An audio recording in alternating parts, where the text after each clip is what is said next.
título da mensagem de hoje é Jesus é nossa Páscoa. Hoje nós estamos no terceiro dia. O terceiro dia é um dia de ressurreição. E eu quero falar como Jesus é a nossa Páscoa. E para isso eu gostaria de começar lendo um texto que está no Evangelho de João, capítulo 6, versículo 4.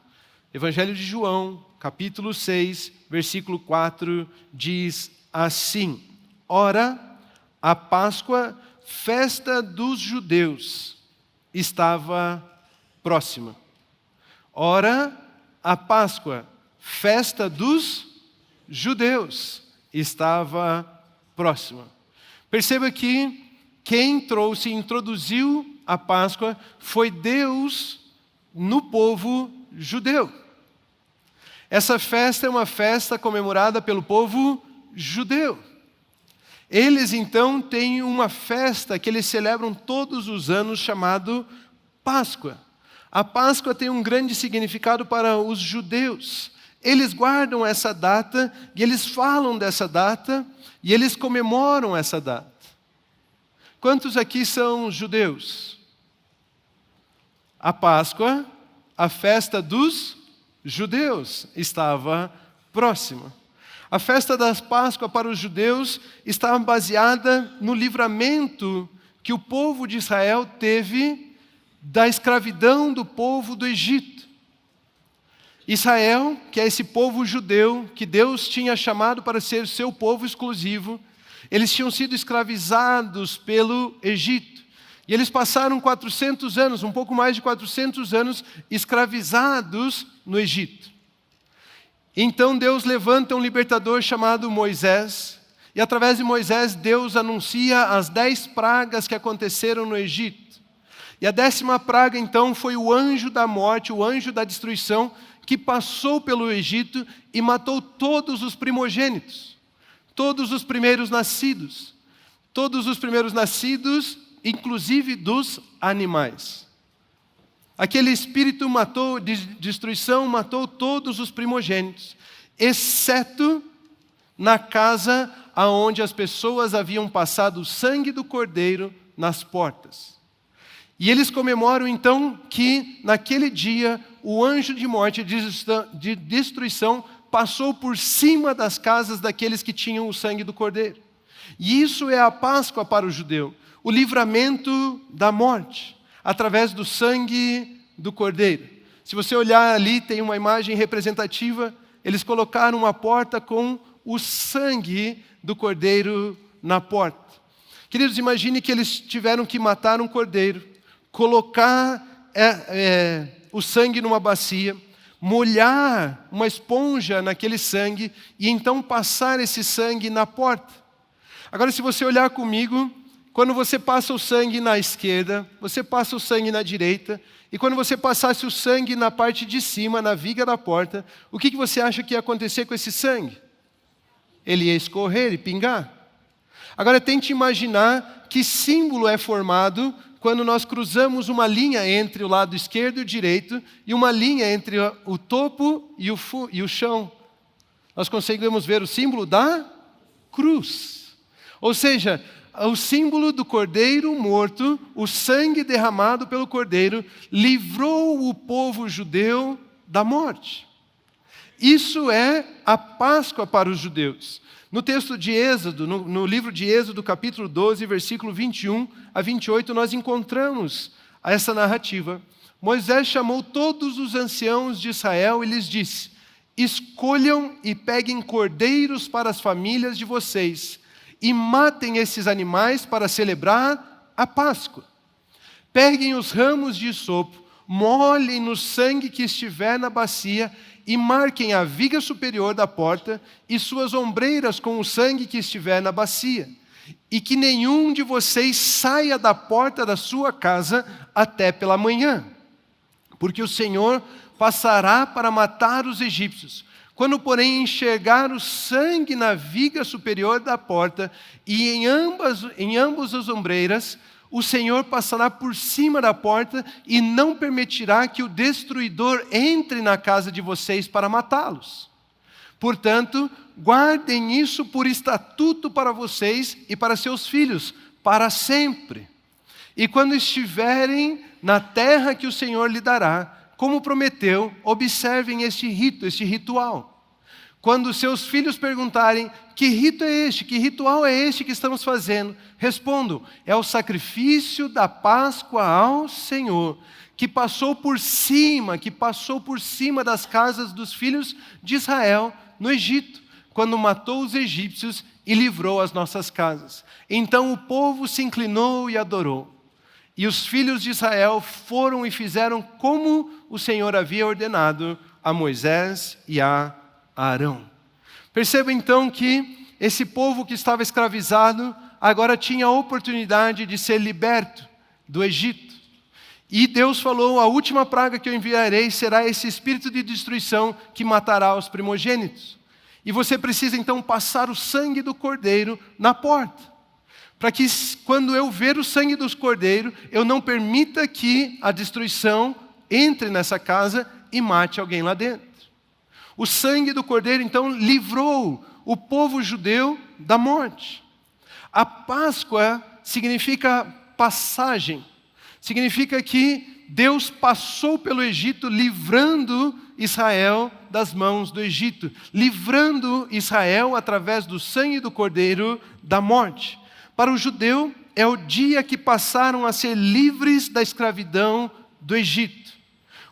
O destruidor passou pelo Egito, mas ele não era mais forte que o sangue do cordeiro. Por isso, nas portas que estava o sangue, não pôde matar ninguém. É a passagem da escravidão para a liberdade. Por isso, eles celebram até hoje a Páscoa do Senhor. Porém, o texto que lemos em João diz que a festa é dos judeus, não é nossa. Eles celebram terem sido livres da morte lá na passagem para serem livres da escravidão do Egito. E isso é chamado Páscoa. Esta é a Páscoa dos judeus. É apenas um ritual de lembrança, uma sombra do que seria o verdadeiro no nosso Senhor Jesus Cristo. É apenas um símbolo que os judeus celebram, de que foram libertos lá no Egito, na escravidão. Isso não diz, a Bíblia não diz, que era um rito, uma lembrança para os ímpios, para os gentios. Diz que é uma festa dos judeus. Essa é a Páscoa. Pois para nós, além de um significado de substituição, tem um significado de inclusão. O judeu naquele dia se livrou da morte, mas não foi liberto dela. Eles morreram no deserto, eles morreram depois, eles tinham que apresentar outros sacrifícios. O cordeiro e o sangue naquele dia apenas os livrou uma vez. Mas como era sombra, no verdadeiro, Jesus Cristo, Ele nos libertou da morte para sempre. A passagem que aconteceu naquele dia e o sangue que os livrou, livrou para aquele dia. E eles comemoram isso até hoje. Para o judeu, o cordeiro tinha que ser morto, e depois ele tinha que ser morto de novo, e outro cordeiro tinha que ser morto de novo, e outro cordeiro tinha que ser morto de novo, e morto de novo, e morto de novo, e morto de novo. Entra ano, sai ano, entra ritual, sai ritual, morto de novo. E eles matavam cordeiros, e cordeiros, e cordeiros, e cordeiros, e cordeiros, e cordeiros. E aquele sangue os livrava da morte, mas nunca os libertou da morte. E eles então participam desse ritual chamado Páscoa. Eles se livraram da morte por um período. Mas, queridos, Cristo morreu uma vez por todas, vencendo a morte na ressurreição. E Ele nos libertou da morte. Para o judeu foi a passagem com o livramento da morte. Para nós é a passagem da morte para a vida. Jesus é a nossa Páscoa. Queridos, a nossa história é totalmente diferente daquilo que é do povo judeu. Nós temos uma história diferente. E como eu disse que a Páscoa é a festa dos judeus, e vocês pararam de me escutar, ficaram com os olhos desse tamanho, né? Estão tentando entender o que estamos celebrando hoje, então vamos entender um pouco melhor esse assunto. O primeiro ponto dessa mensagem é: Jesus nos encontrou mortos. Jesus nos encontrou na morte. É o que nos ensina Paulo quando ele escreve a sua carta aos Efésios, né? A igreja de Éfeso. A igreja de Éfeso não era formada por judeus, a igreja de Éfeso era formada por gentios, ímpios, pessoas que se converteram ao Senhor Jesus, que não fazem parte do povo de Israel. Eles se converteram a Jesus. E Efésios capítulo 2, versículo do 1 ao 12, diz o seguinte: Ele lhes deu vida quando vocês estavam mortos. Jesus nos encontrou mortos. Ele nos deu vida quando vocês estavam mortos. Por que nós estávamos mortos? Por causa das nossas transgressões e dos nossos pecados, nos quais vocês andaram no outro tempo, segundo o curso deste mundo, segundo o príncipe da potestade do ar, do espírito que agora atua nos filhos da desobediência. Entre eles também nós todos andamos no passado, segundo as inclinações da nossa carne, fazendo a vontade da carne e dos pensamentos. E éramos, por natureza, filhos da ira, merecedores da ira, como também os demais. Mas Deus, sendo rico em misericórdia, por causa do grande amor com que nos amou, e estando nós mortos em nossas transgressões, nos deu vida juntamente com Cristo. Pela graça vocês são salvos. E juntamente com Ele nos ressuscitou, e com Ele nos fez assentar nas regiões celestiais em Cristo Jesus.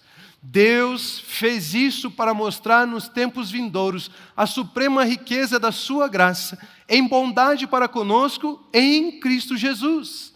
Porque pela graça vocês são salvos, mediante a fé. Isso não vem de vocês, é dom de Deus. Não por obras, para que ninguém se glorie.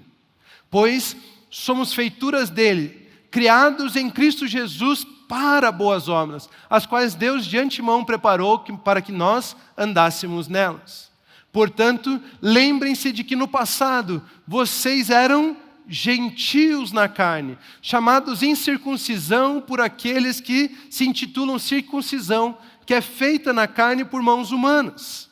Naquele tempo, vocês estavam sem Cristo, estavam separados da comunidade de Israel e estranhos às alianças da promessa, não tendo esperança e sem Deus no mundo. E sem Deus no mundo. Perceba que ele está nos ensinando aqui que o gentio, o ímpio, aquele que não é de Israel, aquele que não é Israel, estava separado de Deus, estava morto no pecado, estava morto nas transgressões. Jesus veio nos encontrar na sua morte. Nós já estávamos mortos quando Jesus veio em nossa direção. Queridos, Jesus foi crucificado e morto para poder nos encontrar mortos. Esse texto diz que nós já estávamos mortos em nossas transgressões e pecados. Você está entendendo? A Bíblia nos ensina em Filipenses que Jesus não considerou ser igual a Deus algo que devia apegar-se. Mas Ele esvaziou a si mesmo, vindo a ser servo, semelhante ao homem. E como homem foi obediente até a morte, e morte de cruz. Foi na cruz que Ele se assemelhou à humanidade pecadora. Foi na cruz que Ele se fez igual a mim e a você. Porque eu e você já estávamos mortos. Foi lá que Ele veio ao nosso socorro, na sua morte. Nós estávamos mortos por causa do pecado. E Ele assumiu, queridos, o nosso pecado na cruz para poder morrer e nos encontrar. Jesus não estaria sujeito à morte se Ele não se entregasse a isso, se Ele não assumisse o nosso pecado sobre Ele. E quando Ele assume o nosso pecado sobre o seu corpo, a morte o mata, e Ele então se torna igual a nós, pessoas mortas. Ele assumiu o nosso pecado para pagar a nossa dívida. Ele assumiu o nosso pecado para poder morrer por nós. Em Romanos capítulo 6, versículo 23, a Bíblia nos ensina o seguinte: porque o salário do pecado é a morte. Quando Jesus assume os nossos pecados sobre Ele, a morte pode matá-lo. Se ele não tivesse pecado sobre ele, a morte poderia tocá-lo? Não poderia tocá-lo. Mas o dom gratuito de Deus é a vida eterna em Cristo Jesus, nosso Senhor. Às vezes eu fico pensando, alguns pregadores pegam esse texto e eles nos ensinam muito bem que o salário do pecado é a morte. Mas parece que eles nunca leem a segunda parte do texto. Queridos, o salário do pecado é a morte, mas o que Deus tem para nós não é a morte. O que Deus tem para nós é o dom gratuito de Deus através de Cristo Jesus, é um presente, e esse presente chama-se vida eterna. Queridos, Jesus assumiu o nosso pecado, Ele assumiu a nossa morte. Só um santo poderia morrer no nosso lugar, só alguém que não tinha pecado poderia assumir o nosso pecado e assumir a nossa morte. Alguém que recebe um salário só está recebendo o que lhe é devido, não é mesmo? Se você tem uma empresa e você está pagando salário para quem não trabalhou, por favor, me contrate. Mas o salário recebe quem trabalhou. O salário do pecado é a morte. Nós todos trabalhávamos para o pecado. Existia um senhor chamado pecado sobre as nossas vidas. E nós trabalhamos para ele. E o salário que ele paga chama-se morte. Agora imagina que você quer se livrar disso. E você pensa, eu vou pagar a minha liberdade aqui. Eu vou fazer hora extra para o pecado. E para ver se eu consigo me libertar disso. Se você fizer hora extra para o pecado, como que ele vai te pagar? Com mais morte. Porque o salário do pecado, a recompensa do pecado é a morte. Jesus então assumiu o nosso pecado. Nós tínhamos esse Senhor chamado pecado. E por mais que trabalhássemos para ganhar mais, o resultado continuaria sendo morte. Um escravo, por mais que trabalhe, não consegue pagar para ser solto, para ser livre. Você consegue imaginar um escravo pensando, eu vou fazer hora extra, eu vou fazer mais trabalhos, para ver se com esse trabalho eu consigo pagar a minha liberdade? Ele não consegue, ele continua sendo escravo. Não tem como um escravo pagar pela sua liberdade. Ou seja, se nós éramos escravos do pecado, por mais que nós tentássemos, por mais que nós quiséssemos, o pecado sempre nos pagaria com morte. E nós nunca seríamos livres dele. Somente o pagamento efetuado por alguém livre daquele senhor de escravos poderia comprar os escravos. Por isso que Jesus, que era livre de pecado, veio intervir por nós, veio morrer por nós, veio aceitar pagar a nossa dívida, pagar a nossa culpa. Ele pagou como alguém que era livre, ele aceitou a nossa culpa, ele pagou pelo nosso pecado, para poder nos comprar para ele, para nos fazer livre do pecado. E, consequentemente, livre da morte. Porque o salário do pecado é a morte. Ele nos libertou. Jesus se fez assim, debaixo do pecado como nós, para pagar o preço da morte, e Ele nos redimiu. Precisava ser alguém que estivesse vivo para pagar com morte pelos mortos. Um morto não poderia pagar com morte, porque ele já estava morto. E nós já estávamos mortos. Por isso nós não podíamos pagar pela nossa liberdade. Mas alguém que estivesse livre da morte, alguém que tivesse vida, poderia pagar com a morte para poder nos comprar, para poder nos redimir. Por isso Jesus Cristo, que tinha vida, Ele entregou a sua vida, assumindo os nossos pecados, para pagar pelo meu e pelo seu pecado. Para nos livrar da condenação que sofríamos debaixo do pecado. Pois os mortos já estavam condenados debaixo do pecado. Jesus Cristo lá na cruz, Ele assume o nosso pecado. E o Evangelho de Marcos, capítulo 15, versículo 33 ao 37, nos ensina, conta, narra um pedaço da história de Jesus na cruz. E ele diz assim, chegado o meio-dia, houve trevas sobre toda a terra até as 3 da tarde. Houve trevas porque os nossos pecados foram colocados sobre o corpo de Jesus. E às 3 Jesus clamou em alta voz, Eloi, Eloi, lama sabachthani. Isso quer dizer, Deus meu, por que me desamparaste? Por que o Senhor me abandonou? E alguns dos que estavam ali ouvindo isso diziam: vejo, ele chama por Elias. E um deles correu para embeber uma esponja em vinagre e, colocando-a na ponta de um caniço, deu-lhe de beber, dizendo: esperem, vejamos se Elias vem tirá-lo. Mas Jesus, dando um forte grito, expirou. Jesus, dando um forte grito, morreu. Jesus estava na cruz, pendurado, e ele recebeu então o nosso pecado sobre o seu corpo. Houve trevas naquele momento. E Jesus disse: meu Deus, por que você me abandonou? Deus não interviu, Deus permitiu que Jesus morresse. Jesus nunca tinha chamado Deus de Deus, sempre o chamou de Pai, mas nesse momento ele disse: meu Deus. Ele estava se vendo separado de Deus por causa das trevas e por causa do nosso pecado sobre ele. Houve trevas porque os nossos pecados estavam sobre o corpo de Jesus. Deus não interviu para que ele pudesse morrer. Porque se Jesus não morresse, ele não nos encontraria em nossa morte. Queridos, Jesus desejava morrer. Jesus queria morrer para ele poder encontrar a mim e a você lá debaixo da condenação do pecado. Eu e você que estávamos mortos, Jesus decidiu morrer para poder se igualar a nós. Ele escolheu. Queridos, ele diz: meu Deus, por que você me abandonou? Deus não interviu, Deus o abandonou na cruz para que Jesus pudesse morrer e condenar o pecado.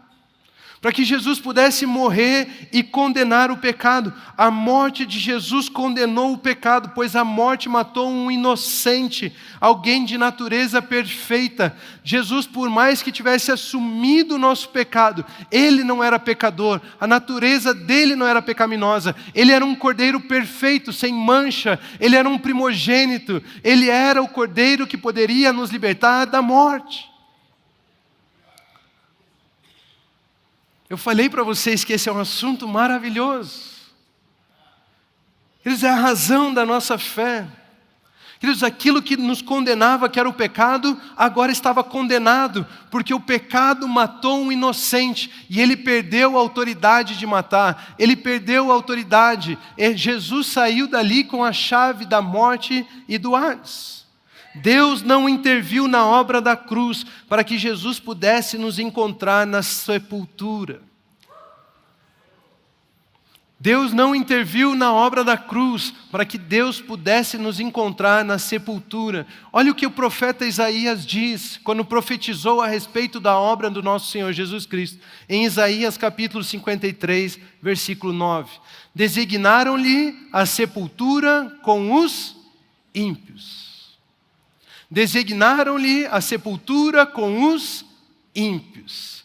Um santo foi enterrado com os ímpios. Aquele que não tinha pecado se fez pecado por nós. Quem estava na sepultura? Os ímpios. Aqueles que estavam mortos, aqueles que estavam sem Deus, aqueles que não eram Israel, aqueles que estavam sem a promessa, aqueles que não tinham aliança, aqueles que estavam mortos em suas transgressões e pecados, estavam no sepulcro. E eles designaram-lhe a sepultura com os ímpios. Quem é que estava no sepulcro? Aqueles que mereciam a ira. Eu e você. Ele desceu até o sepulcro para encontrar a mim e a você mortos, porque nós estávamos mortos em nossas transgressões e delitos. Mas Jesus, queridos, ele nos encontrou lá naquele túmulo com o alvará de liberdade, com o recibo de pagamento da nossa dívida. Quando ele chegou lá, todos nós dissemos: Jesus, você aqui? Ele falou: pois é, eu trouxe o recibo de pagamento. Vocês estão livres do pecado, vocês estão livres da morte, vocês não podem mais permanecer aqui, vocês podem sair do sepulcro. Queridos, é lindo demais, é perfeito demais a obra de Jesus. Jesus nos encontrou com a carta de soltura, com o recibo de pagamento. É por isso que a morte não pôde detê-lo. Ele humilhou a morte, ele expôs a morte à vergonha, ele venceu o pecado, ele cancelou o domínio de Satanás sobre as nossas vidas. Por isso o segundo ponto dessa mensagem é: Jesus venceu a morte. Jesus venceu a morte. Em Atos capítulo 2, versículos 23, 24, 27, 31 e 33, para não ficar muito longo. Então anote aí certinho, Atos 2, 23, 24, 27, 31 e 33, nós encontramos a seguinte história. Este homem, este Jesus, lhes foi entregue por um propósito determinado. Queridos, Deus não interviu na cruz porque existia um propósito determinado de Jesus morrer. Ele não abandonou Jesus na cruz porque os pecados estavam lá e Deus tem problema com o pecado. Não, Ele abandonou Jesus na cruz porque isso é o que deveria acontecer. Porque se Jesus não morresse, Ele não nos encontraria na morte. Esse homem, ele foi entregue por propósito determinado e pré-conhecimento de Deus. E vocês, com a ajuda de homens perversos, o mataram, pregando-o na cruz. Mas Deus o ressuscitou dos mortos, rompendo os laços da morte, porque era impossível que a morte o retivesse. Porque tu não me abandonarás no sepulcro. Queridos, Deus abandonou Jesus na cruz, mas Deus não abandonou Jesus no sepulcro. Deus não interviu na cruz para que Ele pudesse morrer e nos encontrar, mas quando Ele nos encontrou, Deus interviu. Tu não me abandonarás no sepulcro, nem permitirás que o teu santo sofra decomposição. Prevendo isso, falou da ressurreição do Cristo, que não foi abandonado no sepulcro, que não foi abandonado no túmulo, que não foi abandonado no sepulcro, e cujo corpo não sofreu decomposição. Deus ressuscitou esse Jesus, e todos nós somos testemunhas deste fato. Exaltado à direita de Deus, Ele recebeu do Pai o Espírito Santo prometido e derramou o que vocês agora veem e ouvem. Queridos, olha o que Ele está nos ensinando. Jesus não apenas venceu a morte, Ele não apenas pagou pelo nosso pecado, mas Ele humilhou a morte. A morte não pôde detê-lo, Ele quebrou os laços da morte. A morte, queridos, já não tem mais autoridade nenhuma, a morte já não tem mais poder algum. Vocês percebem o que está acontecendo aqui? Eu estava pensando num exemplo para poder trazer para vocês, e o melhor que eu consegui é o seguinte. Imagine você pega um copo de cristal, sabe aqueles bem fininhos? E você então enche esse copo até a boca de água. E você coloca ele no congelador. O que vai acontecer com ele? Ele vai quebrar. Por quê? Porque a água vai mudar de estado. Vai sair do estado líquido e vai para o estado sólido. Física de quinta série. Certo? Isso todos nós sabemos. Mas quando ele muda de estado líquido para o sólido, o que acontece com a água? Ela expande. E ela vai quebrar então aquele copo. Queridos, Jesus assumiu a minha e a sua forma. Ele se fez líquido como nós. Mas quando Ele foi colocado naquele túmulo, para estar conosco naquele túmulo, Ele assumiu de volta a sua posição espiritual. E Ele mudou de líquido para sólido. E ao mudar para a sua forma original, de espírito vivificante, o túmulo foi quebrado, o laço da morte foi quebrado, foi rompido, e ela já não pode dominar sobre Jesus, ela já não pode manter Jesus preso, e todos aqueles que estão com Jesus também são libertos da morte. Ele quebrou os laços da morte. É uma obra perfeita, de amor por mim e por você. É muito bom, é muito bonito. Queridos, Ele humilhou a morte. Jesus humilhou a morte achou que estava fazendo um ótimo trabalho. Ela bateu nas costas, bateu de frente, bateu na cabeça, colocou uma coroa de espinho, cuspiu, bateu mais um pouco, e bateu mais um pouco, colocou uma cruz nas costas dele, fez ele carregar aquela cruz, pregou ele naquela cruz com pregos, deixou ele lá morrendo, deixou ele lá sofrendo. Ela achou que estava fazendo um ótimo trabalho. Chegou um momento em que Jesus mesmo expirou, entregou a sua vida. E eles pegaram então Jesus e o levaram até o túmulo, até o sepulcro. Lá ele encontrou todos aqueles que já estavam mortos. E ele disse: basta, a minha morte pagou. O meu sangue derramado pagou pela sua liberdade. E ele então venceu, rompeu os laços da morte. E ele assumiu a sua forma espiritual, e ele entregou a sua vida. Enquanto ele entregou a sua vida, a morte fez o melhor trabalho que podia. Mas quando ele disse basta, a morte já não podia mais dominá-lo. É o que nos ensina o Evangelho de João, capítulo 10, versículo 18, que diz assim, Jesus diz, ninguém tira a minha vida. Pelo contrário, eu espontaneamente a dou. Queridos, ninguém pode matar Jesus. Ninguém tinha domínio sobre Jesus. Se ele não entregasse a vida dele, ninguém tiraria. É por isso que a morte foi muito incompetente e muito burra.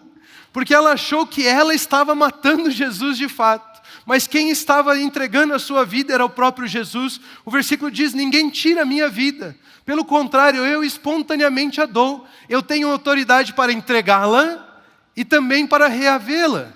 Este mandato recebi de meu Pai. Ele entregou a vida dele e no momento que ele entrou no túmulo, ele disse, basta, eu quero de volta. A morte achou que tinha vencido, mas ele estava humilhando a morte. Ela, na sua maior competência, não pôde prendê-lo no sepulcro. Ele disse, eu quero a minha vida de volta, porque você matou um inocente. Aliás, me dê também a chave da morte, me dê a chave do inferno. Eu vou levar tudo comigo e todos eles também. Jesus venceu a morte. Ele venceu a morte. Queridos, Jesus morreu na cruz porque Ele quis. Na cruz o Pai abandonou Ele e a morte achou que estava vencendo. Mas no sepulcro Ele não foi abandonado e o Espírito lhe deu vida novamente. É o que nos ensina 1 Pedro 3,18, que diz assim, pois também Cristo padeceu uma única vez pelos pecados, o justo pelos injustos, para conduzir vocês a Deus, morto, sim, na carne, mas vivificado no Espírito. Ele foi vivificado, Ele ressuscitou. Antes, vários e vários cordeiros eram sacrificados, mas Cristo apresentou um sacrifício perfeito, uma única vez, o justo pelos injustos, aquele que não tinha pecado por aqueles que eram pecadores, aquele que era perfeito pelos imperfeitos. Ele apresentou um único sacrifício, e aonde Cristo apresentou o sacrifício, já não é mais necessário outro sacrifício. Antes, eram cordeiros atrás de cordeiros, vários e vários cordeiros eram sacrificados, mas Cristo apresentou um sacrifício perfeito. A morte naquele dia passou vergonha, havia matado um justo.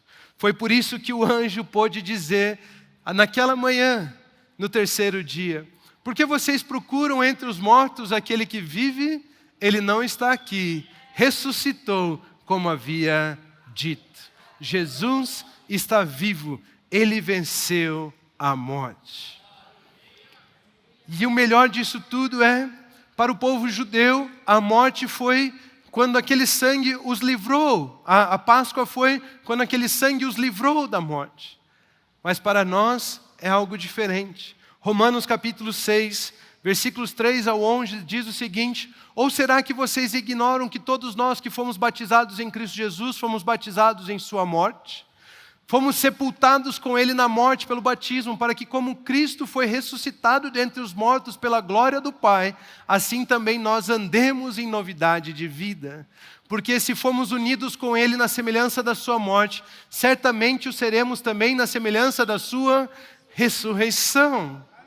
Sabendo isto, que a nossa velha natureza foi crucificada com Ele, para que o corpo do pecado seja destruído e não sejamos mais escravos do pecado.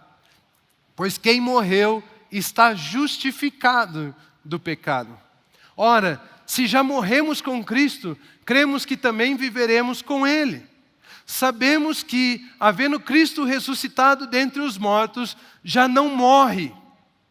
Cristo já não pode morrer outra vez, a morte já não tem domínio sobre Ele, a morte não pode matá-lo outra vez, pois quanto a ter morrido, de uma vez para sempre morreu para o pecado, mas quanto a viver, vive para Deus. Assim também vocês considerem-se mortos para o pecado, mas vivos para Deus em Cristo Jesus.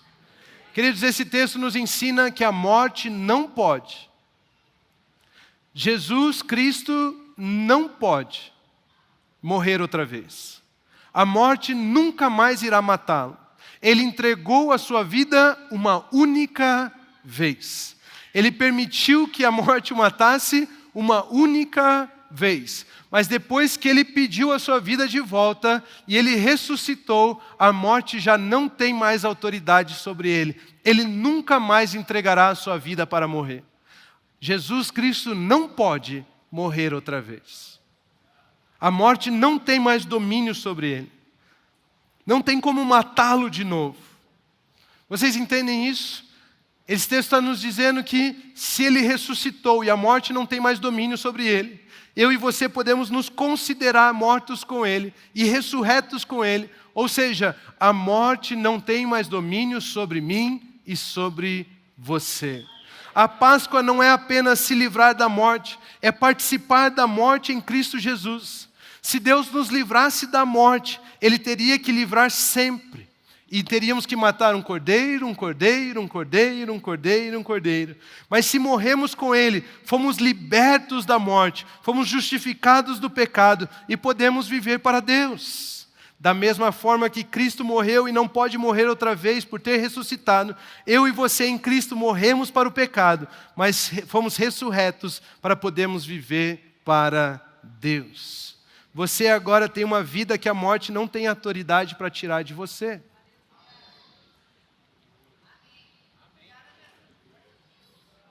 Se você quisesse lutar pela sua vida, você não conseguiria.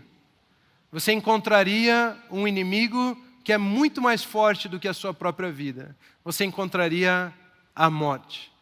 Mas se você abrir a mão da sua vida, abrir mão da sua vida e considerar-se morto com Cristo Jesus, ali a ressurreição pode trabalhar na sua vida e a morte já não terá mais domínio sobre você. É o que nos ensina Mateus capítulo 16, versículo 25. Pois quem quiser salvar a sua vida, a perderá. E quem perder a vida por minha causa, Jesus dizendo, esse a achará. Se você quiser lutar pela sua vida, você vai lutar com um inimigo que você não é capaz de vencer, a morte. Mas se você abrir mão da sua vida e se ver morto juntamente com Cristo, você vai encontrar um poder muito maior do que a morte, chamado ressurreição. Queridos, o Evangelho não te livra da morte. Nós não somos judeus. O Evangelho não te livra da morte. Ele te dá a morte de Cristo para que você possa ressuscitar juntamente com Ele. Precisamos entender, queridos, a morte venceu a vida. A morte venceu a vida, mas a ressurreição venceu a morte.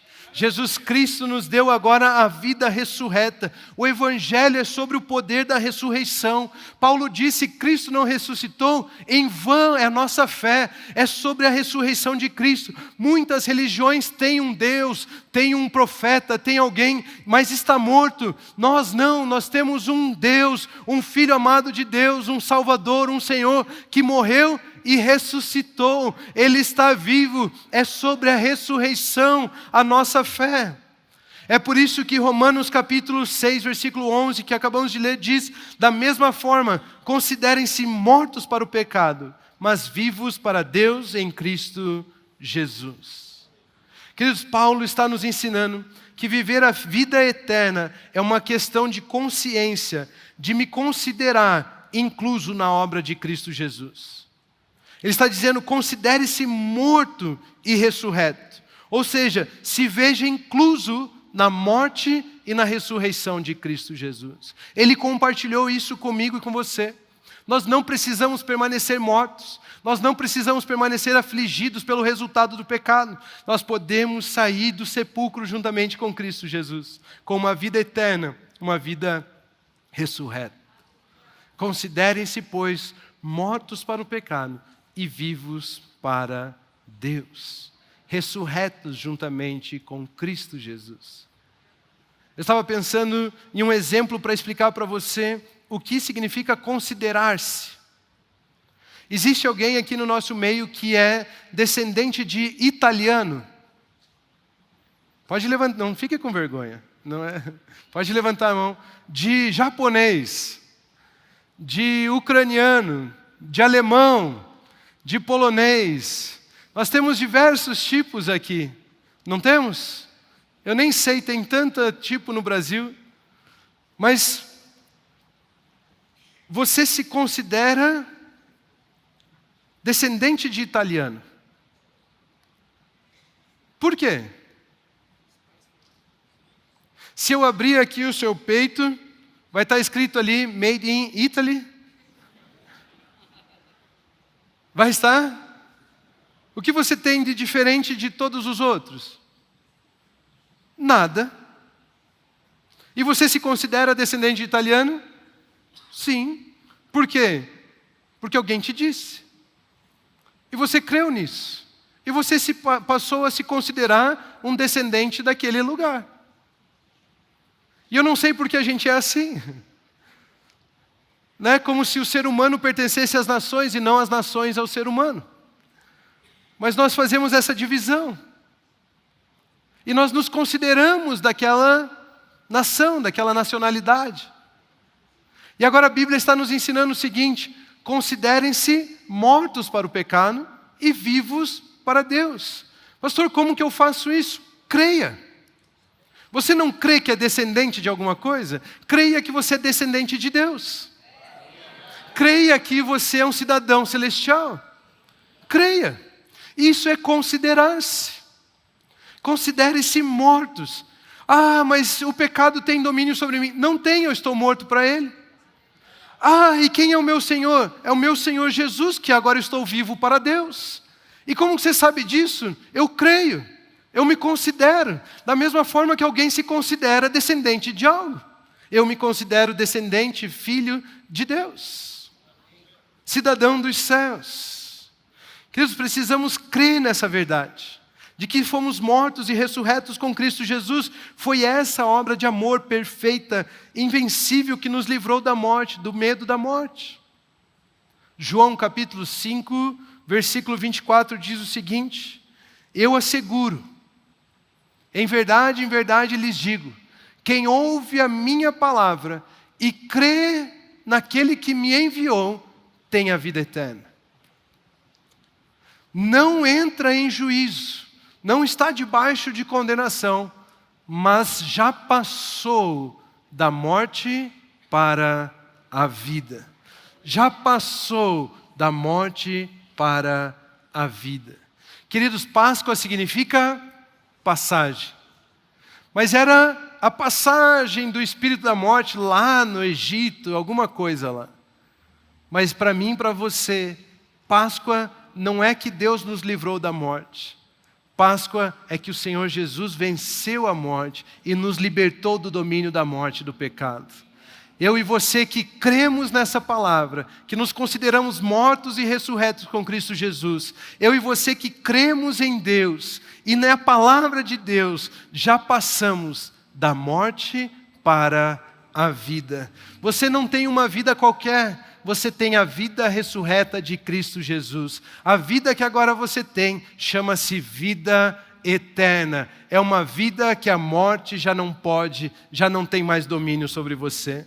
No Egito, Deus os livrou com o sangue, mas em Cristo Ele nos libertou e nos entregou a vida da ressurreição. Já não há condenação para nós, apenas vida, vida eterna. Esse é o significado de João 3,16, para que não pereça, mas tenha vida eterna. Queridos, como a morte pode matar alguém que já derrotou? Como que a morte pode matar alguém que já derrotou ela? Como a morte pode matar alguém que já morreu e ressuscitou? Queridos, o sepulcro está vazio. Ele nos libertou da sepultura. O túmulo já está vazio, a pedra já rolou. Considere a sua vida morta em Cristo Jesus. Sabe o que isso significa? Considere a sua vida morta. Considere as suas finanças mortas. Considere a sua família morta. Considere as suas vontades mortas. Considere os seus sonhos mortos. Considere o seu ministério morto. Considere tudo isso morto. Não tente ganhar isso, porque quem quiser ganhar, irá perder. Considere isso tudo morto. para que o poder da ressurreição possa atuar nessas áreas e a morte já não possa tocar mais nelas. Entregue tudo isso à morte de Cristo Jesus, para que tudo isso possa ressuscitar com Ele. E tudo que a morte tentar destruir na sua vida, ela não terá domínio mais, ela não poderá tocar mais, ela não poderá acessar mais, porque nós vamos transformar todas as áreas das nossas vidas em a vida ressurreta, na vida de Cristo Jesus, a vida que a morte já não tem mais domínio sobre elas. É por isso que no Evangelho de João, capítulo 11, versículos 25 e 26, nós encontramos o seguinte texto: então Jesus declarou: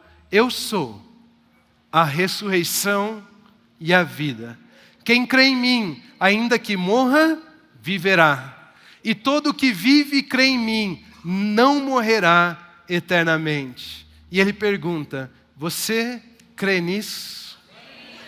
Você crê nisso? Você crê que pela obra de Cristo Jesus nós fomos libertos do domínio do pecado e da morte?